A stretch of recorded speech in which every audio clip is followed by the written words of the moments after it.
Hari ini ada press conference dengan pemirsa yang luar biasa. Saudara-saudari yang saya hormati, tahukah Anda mengenai corona? Corona sudah menjadi suatu pandemi di dunia. Saat ini wabah virus corona marak di mana-mana dan dikatakan ada yang KLB. Kenapa pemirsa saya sudah meninggalkan area sini? Dengar dulu, KLB itu saya tidak tahu artinya. Saya pikir pasti berhubungan dengan SLB. Wah, sudah tidak ada pemirsa. Baiklah, saya tutup saja.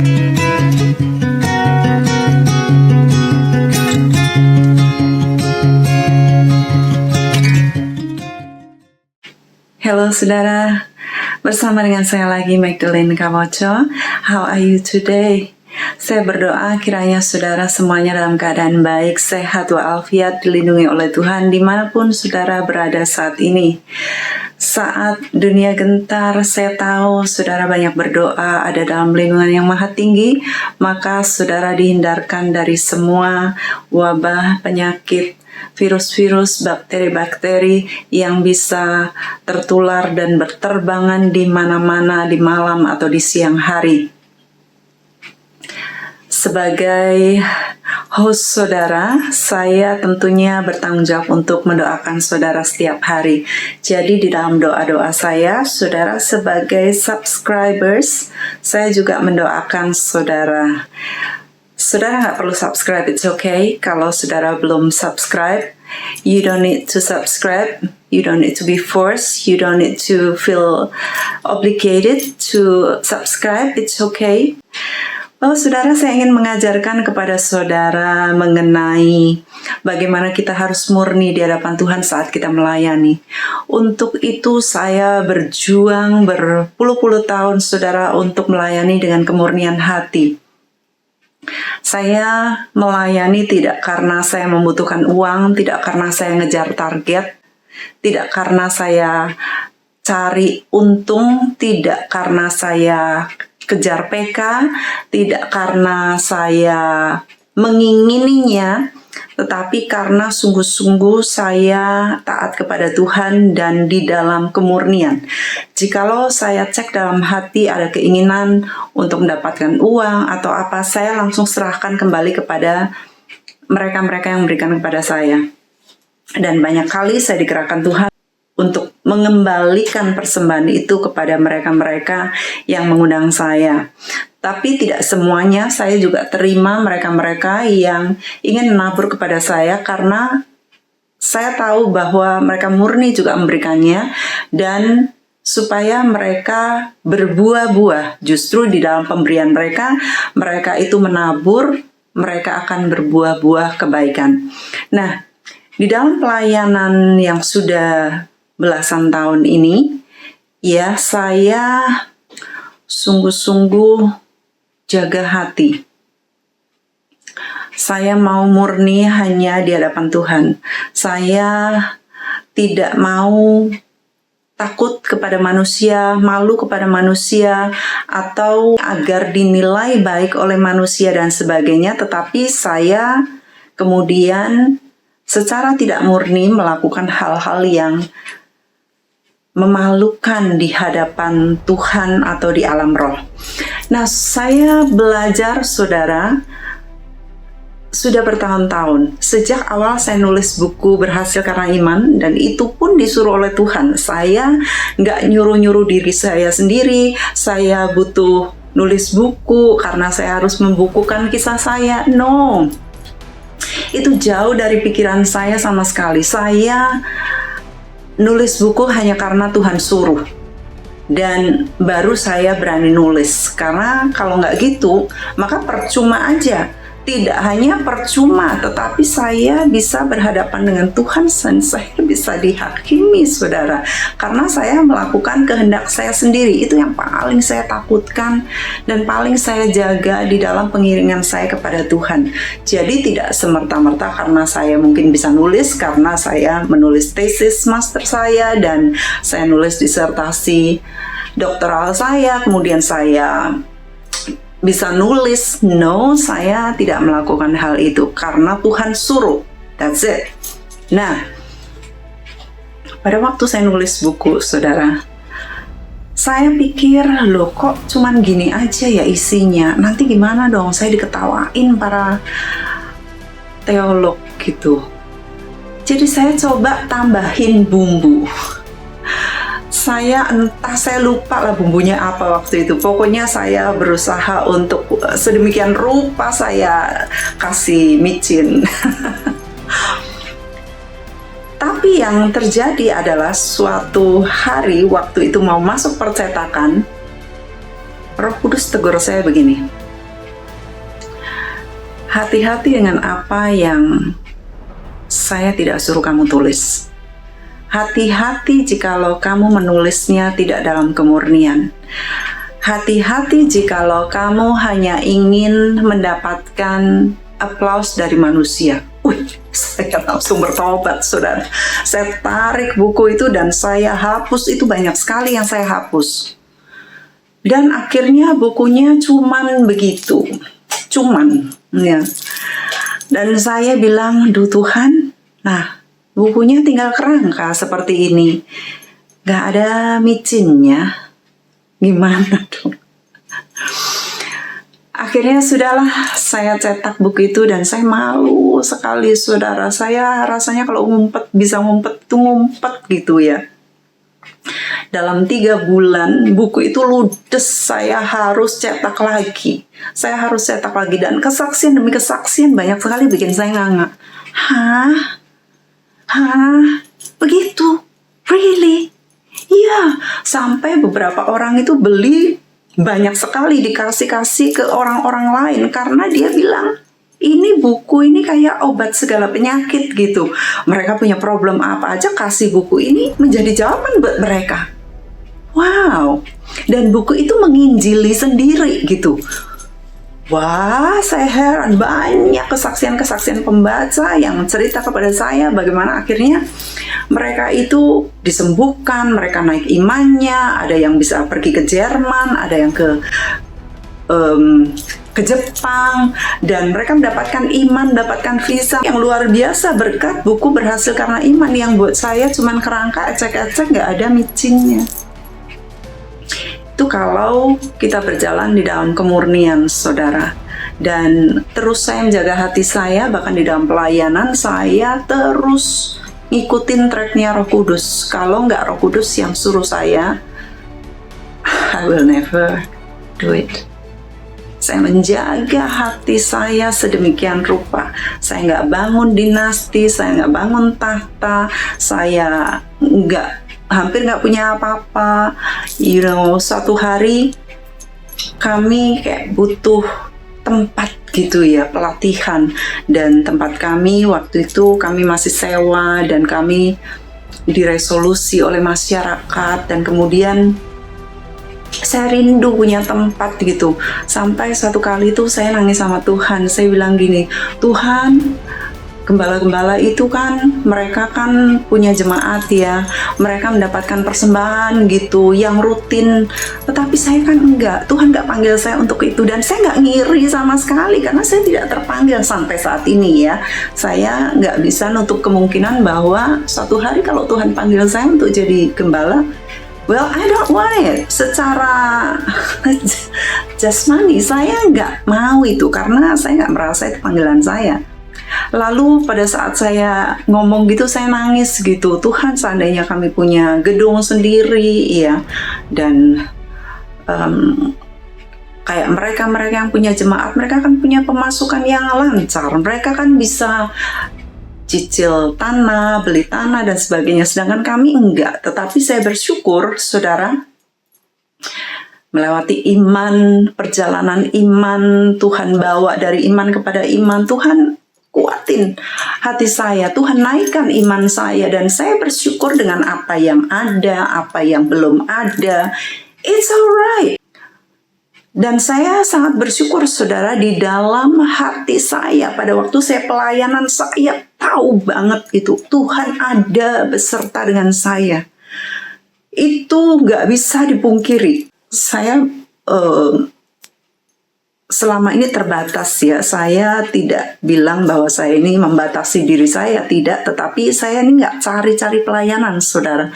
Dan justru kayaknya udah berapa ya, 7 atau 8 atau pokoknya hampir 10 tahun terakhir saya memang tidak menerima khotbah-khotbah di gereja-gereja seperti pada awal-awal saya setelah buku itu menjadi bestseller begitu. Karena saya fokus kepada pemuridan sehingga saya menolak begitu banyak undangan-undangan yang hanya 1 jam saja pelayanan khotbah. Karena saya belajar bahwa itu tidak mengubah jemaat, tidak mengubah orang selain daripada mereka dimuridkan. Tetapi saya tidak mengecilkan pelayanan para penginjil dan hamba-hamba Tuhan dan para pendeta-pendeta, gembala-gembala. Mereka punya panggilan mereka dan memang Tuhan memberikan 5 jawatan di dalam gereja, yang mana jawatan itu masing-masing berfungsi dengan office mereka masing-masing begitu. Jadi office saya tidak di pengembalaan. Jadi saya stick dengan panggilan ini. Saya nggak cari-cari, saya nggak prestis, saya nggak mau kelihatan somebody karena saya terkenal, diundang di mana-mana, khotbah di mimbar-mimbar yang besar dan foto saya ada di mana. I don't need that. Saya puji Tuhan, saya nggak ada ujian di sana. Saya nggak pingin dikenal, saya nggak pingin terkenal, saya nggak murni. Karena baru aja saya lihat ternyata banyak sekali ketidakmurnian di luaran sana. Ternyata untuk saudara punya pengikut, kalau saudara di IG, saudara punya fake follower, itu bisa saudara bayar. Iya, fake follower bule juga bisa, fake follower Indonesia juga bisa. Nah, demikian juga seperti misalnya online store. Ternyata saudara nambahin sendiri, penjualan sudah sekian banyak, itu bisa. Ternyata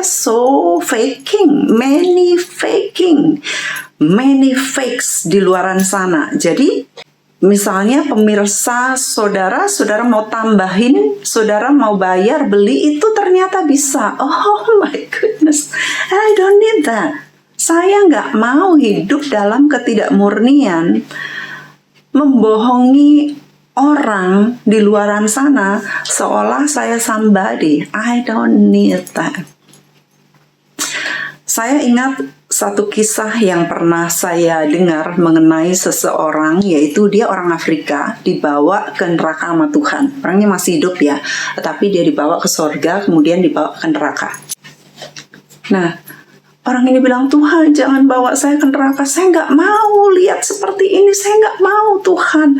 Tapi Tuhan berkata, saya mau kasih kamu pengetahuan supaya kamu mengerti dan menghindarkan dirimu dan orang-orang, sampaikan kepada orang-orang supaya mereka menghindari hal ini. Nah, setelah itu dia dibawa ke neraka, dan di neraka saudara, dia dikasih lihat seorang hamba Tuhan dibakar habis-habisan, disiksa, siksaan yang spesial. Lalu dia bilang, aduh ngeri banget Tuhan, ini siapa sih orang ini kok sampai dia begitu? Dia itu dulu itu anakku, dia hambaku. Lalu kenapa dia ada di sini Tuhan? Dia dulu aku bawa ke sorga beberapa kali, dan aku kasih tunjuk sorga, kasih dia ketemu dengan para heroes of faith seperti Raja Daud, seperti Abraham, lalu ketemu lagi dengan Yosua, ketemu dengan Daniel. Oh, I want that, Lord. Nah, lalu saya minta agar dia balik ke dunia untuk menuliskan hal itu. Dan dia di sorga, oh seneng banget, Tuhan, aku pengen lihat rumahku dong, mana rumahku. Lalu dia dibawa oleh malaikat ke area rumahnya. Loh, kok rumahku belum apa-apa, kok kecil seperti ini? Ya kamu kan belum meninggal, kamu masih ada pekerjaan yang kamu harus kerjakan di bumi. Itu sebabnya setialah. Ya, tugas kamu adalah menuliskan apa yang kamu lihat di sorga. Kemudian dia balik lagi. lalu dibawa lagi ke surga lagi. Dia lihat rumahnya, oh makin tambah, ya rumahnya makin bagus begitu. Kemudian dia ketemu dan dia tulis. Kemudian dia pergi lagi, dibawa lagi ke surga, dan rumahnya makin hampir jadi gitu. Lalu Tuhan, ini orang Afrika nanya, kenapa dia ada di neraka? Tuhan berkata, pada waktu dia ke bumi, dia menulis apa yang tidak dia lihat di sini. Dia tambahkan dengan pemikirannya apa yang dia tidak saya perlihatkan di sorga ini. Wih, ngeri banget. Nah, gunanya untuk apa? Untuk prestis, bumbu tadi. Waktu saya dengar ini kesaksian, saya bilang, thank God. Saya pada saat 2003, ya, saya meluncurkan buku itu, untung Tuhan kasih ingat saya dan untung saya nurut. Coba waktu itu saya bilang biarin deh, wong ya harmless lah gitu. Cuman sedikit aja, banyak sih saudara, tapi saudara nggak akan ngerti gitu ya. Itu bumbunya apa? Yang tahu hanya saya dan Tuhan. Tetapi itu akan mengkorupsi saya punya manusia roh dan mengkorupsi kedudukan saya di surga dan kekekalan. Belum tentu saya masuk surga. Banyak orang mungkin nggak percaya. Enggak lah, kalau kita udah selamat sekali, selamat. Well, iya kalau begitu. Kalau enggak, kita menjagai hidup kita. Kita nggak boleh nutup mata kepada satu doktrin dan terindoktrinasi sehingga mata kita buta terhadap pengalaman orang lain. Kita banyak sekali saya mendengarkan hamba-hamba Tuhan yang potong, pokoknya nggak bisa, itu nggak ada tuh yang kayak gitu. Sampai dia sendiri kejeduk ya, seperti Reverend Park Yong-gyu yang dari Korea itu, dia itu menganut teologi yang seperti itu. Dan dia berkata, saya nggak percaya bahwa orang itu bisa dibawa ke neraka, lalu ke surga, lalu balik lagi ke bumi. Kalau udah mati ya mati gitu. Dia sendiri satu hari dibawa Tuhan itu ke surga dan ke neraka. Saudara bisa lihat kisahnya di YouTube, banyak sekali kisah dia. Reverend Park Yong-gyu dari Korea itu sangat membekas, menginspirasi saya, dan saya sebar-sebarkan kepada orang-orang agar mereka waspada, khususnya hamba Tuhan, karena para hamba Tuhan ini bisa tergiur dengan kedudukan, kekayaan, dan berkat-berkat yang memang harusnya dari Tuhan, tetapi karena lupa tadi dan akhirnya nggak murni, dan akhirnya itu yang terjadi, bisa end up di neraka.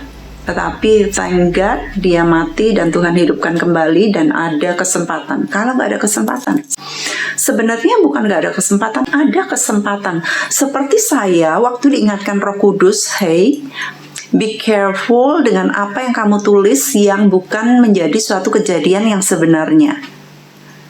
Be careful apa yang kamu saksikan, apa yang kamu tambahkan di sana yang tidak pernah terjadi. Kamu hanya tambahin untuk supaya apa? Mengelabuhi pembaca, supaya kamu nampak lebih baik, nampak lebih hebat. Ya itu kan gunanya, supaya saya jadi terkenal, diundang di mana-mana. So shallow, so cheap. Ya, pemikiran seperti itu sangat murahan sekali, nggak murni, murahan banget. Nah, akhirnya saudara, ini Tuhan melanjutkan ceritanya. Dia menambahkan itu dan aku tidak berkenan kepada dia. Dan apa yang terjadi saudara, ngeri banget. Tuhan kasih dia penyakit yang akhirnya membawa dia kepada kematian. Ada penyakit yang merupakan anugerah membuat seseorang bertobat. Tetapi kalau sampai seseorang sudah dikasih anugerah dengan tanda kutip penyakit, tetapi dia tidak mau bertobat, maka that's what happened. Saya nggak mau sebut namanya di sini, dan ini sangat saya jaga selama bertahun-tahun. Saya sangat nggak mau memberitakan hal yang negatif saya sebagai orang pertama. Walaupun ini sebagai pembelajaran, tetapi saya tidak mau sebut namanya. Tetapi cukup saja pembelajaran ini, kisahnya akan sangat menolong saudara-saudara semua. Saya cari saudara nama orang itu, karena nama kan banyak yang hampir sama kan. Tetapi untuk nama hamba Tuhan dan nama yang spesifik seperti itu dan penulis buku tentunya nggak banyak kan. Jadi saya cari.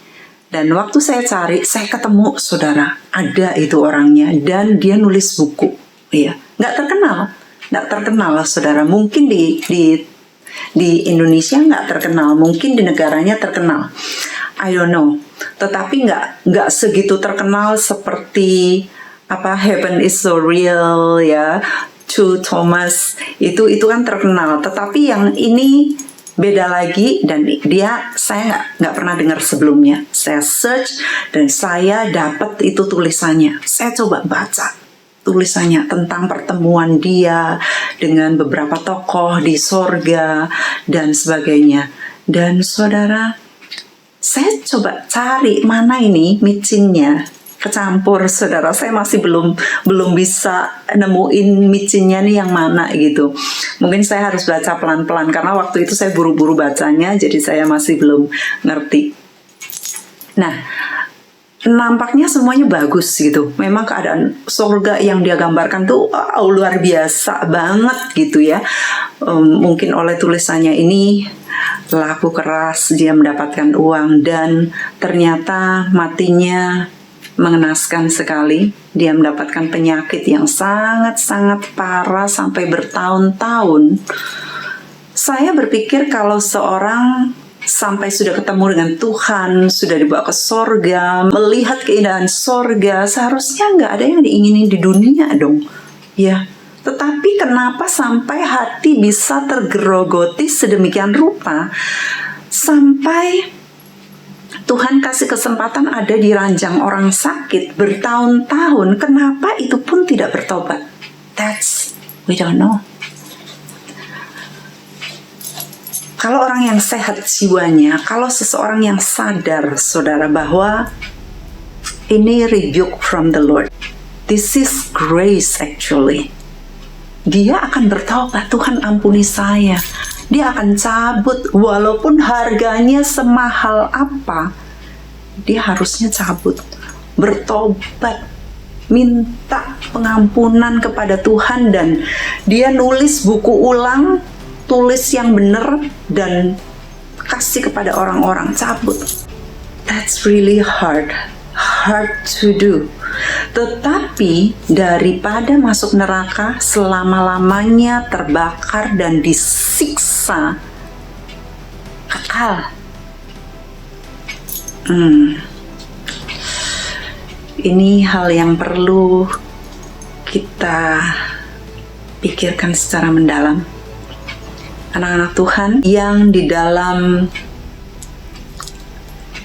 apa yang saudara lakukan, saudara tampilkan, saudara katakan yang gak murni, yang hanya untuk nyanjung diri, prestis nama, supaya semua orang pada mengagumi saudara, be careful about that. Just be yourself, be transparent. Gak perlu nambah-nambahin apa yang tidak ada di sana, ya. Dan apa yang terjadi? Well, akhirnya rumahnya tentunya tidak untuk dia. Itu sebabnya firman Tuhan mengatakan, jagalah apa yang ada padamu, jangan sampai mahkotamu diambil. Berarti kalau Tuhan sudah sediakan mahkota kepada kita, untuk kita, kalau kita nggak jaga, bisa diambil. Firman Tuhan lain mengatakan, kalau seseorang tidak melakukan apa yang Tuhan kehendaki, maka dia juga tidak akan mendapatkan upah yang utuh. Saul, dia diangkat Tuhan menjadi raja, dan Tuhan berjanji kalau dia setia maka anak cucunya akan diberkati dan akan mendapatkan kedudukan raja sampai selama-lamanya. Tetapi dia akhirnya nggak taat sama Tuhan, dan Tuhan berkata, sedianya engkau taat kepadaku, maka semuanya ini diberikan kepadamu, tahta dan segalanya ini bagi engkau. Tetapi karena engkau tidak taat, maka kedudukan itu, kedudukan raja, diberikan kepada orang lain yang lebih layak. Ya, kepada Salomo Tuhan berkata juga demikian, kalau engkau setia kepadaku dan melakukan semua ketetapan-ketetapan seperti ayahmu Daud, maka aku akan berkati engkau dan bla bla bla bla bla bla. Tetapi dia nggak setia, dan akhirnya kerajaannya dipecah dan anak-anaknya harus menderita karena kesalahan dia dan kesalahan Daud tentunya. Dan banyak sekali contoh-contoh, saudara, di mana ternyata berkat itu bisa nggak utuh, dan kedudukan bisa diberikan kepada orang lain, mahkota bisa diambil, dan bahkan rumah yang disediakan di surga yang sudah kita bangun sendiri dengan semua apa yang kita lakukan di bumi, semuanya itu ternyata bisa gagal karena kita sendiri. Ya, itu sebabnya melalui kisah ini saya rindu supaya menyelamatkan beberapa dari saudara yang sekiranya sudah salah langkah, sekiranya banyak kamuflase di dalam kehidupan saudara dan pelayanan saudara, dan juga yang nggak transparan dan berusaha membohongi orang lain dengan keadaan yang tidak sesungguhnya. Bertobatlah. Saya berkata lebih baik malu 3 menit, ya, ngaku dosa malu 3 menit, daripada dipermalukan di hadapan para orang-orang kudus, dan lebih parahnya kalau nggak diterima di surga. That's the worst ever. Ada kisah lain, orang-orang yang dibawa ke surga juga yang terbakar di neraka. Ada beberapa dari mereka yang bukan nambahin, saudara, kali ini kisahnya bukan nambahin kisah apa yang dia lihat, tetapi dia akhirnya cetak buku itu, dan dia mau supaya buku itu laku dengan segala cara untuk membuat dia terkenal, untuk membuat dia diundang di mana-mana. Hanya Tuhan yang tahu hati, kan?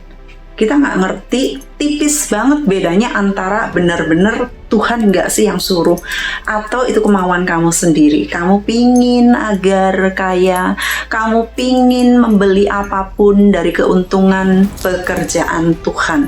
Nah, ini bahayanya jikalau seseorang nggak murni. Dan ada beberapa dari mereka yang akhirnya masuk ke dalam siksaan yang semacam itu, siksaan yang sangat berat, karena ada beberapa chambers di neraka, ya, ruang-ruang siksaan yang dikhususkan untuk dosa-dosa tertentu. Dan ini ada chambers yang dikhususkan untuk dosa-dosa orang yang sudah melihat surga dan neraka tetapi melakukan sekehendak mereka. Itu sebabnya di dalam Matius 7 ayat 21 dan seterusnya, itu di hari akhir Tuhan berkata, Tuhan mengingatkan kepada kita nih, akan banyak orang berseru, Tuhan, Tuhan, bukankah aku sudah melakukan ini dan itu dan ini dan itu? Bukankah aku melayani Engkau, membangkitkan orang mati, udah capek-capek kok nggak dihargai? Tuhan bilang, who are you? I never knew you. Tuhan gak kenal sama mereka, gak pernah kenal sama mereka. Karena orang yang kenal Tuhan akan melakukan kehendak Tuhan. Tetapi kalau orang yang melakukan kehendak sendiri, maka dia gak kenal Tuhan. Itu sebabnya kita harus mengenal Tuhan lebih dari semuanya. supaya kita hanya melakukan apa yang berkenan kepadanya. Yang bagi saya nampaknya buku itu sudah tinggal kerangka aja, nggak ada manis-manisnya, nggak ada kisah yang gimana gitu. Tetapi ternyata Tuhan suruh saya hanya itu menulis apa yang terjadi, sesuai dengan apa yang terjadi, that's all. Dan ternyata buku itu menjadi bestseller, dan saya bersyukur Tuhan percayakan kepada saya kisah Tuhan sendiri, mujizat-mujizat yang Tuhan granted for me to experience while I am on earth.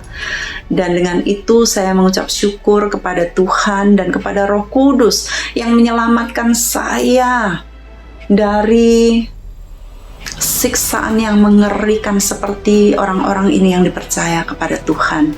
Nah, sekarang saya ingin mengingatkan kepada saudara-saudara sekalian, agar saudara juga hidup di dalam kebenaran, di dalam kekudusan, di dalam pimpinan Roh Kudus, supaya saudara terhindar dari api neraka dan siksaan bagi orang-orang yang hidup di dalam kepalsuan.